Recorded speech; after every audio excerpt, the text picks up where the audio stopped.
Hello viewers, our today's 1 minute class is about polyline. What is polyline? Polyline is actually composed of lines and arcs that creates a single object. The difference between the line and polyline is that when you create a line will have different segments that are different objects. In polyline, when you start a polyline from a draw toolbar, you will see that you will be asked for the start point. When you start the point, you will see various options below in your command line. There is arc, there is half width, there is width. You can also edit the width of the polyline, which is not available in the line tool. When you start drawing the line tool, you are asked to specify the first point, then you are asked to specify the next point. To switch back to arc, you can simply select this arc option or you can press A and press enter.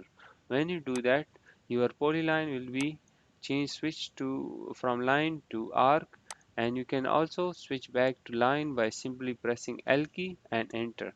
When you do that, you can also close the object by pressing C and enter.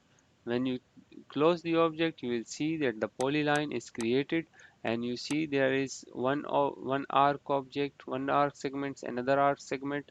There are various line segments and arc segments that creates a single object. To convert it to the lines and arcs, you can simply press X or explode command and enter. When you do that, you will see that now they are connected to each other, but they are not joined. They are not a they are no more a single object, but various objects. So viewer, this was our class about polyline. Do practice and leave a comment if you have questions about this.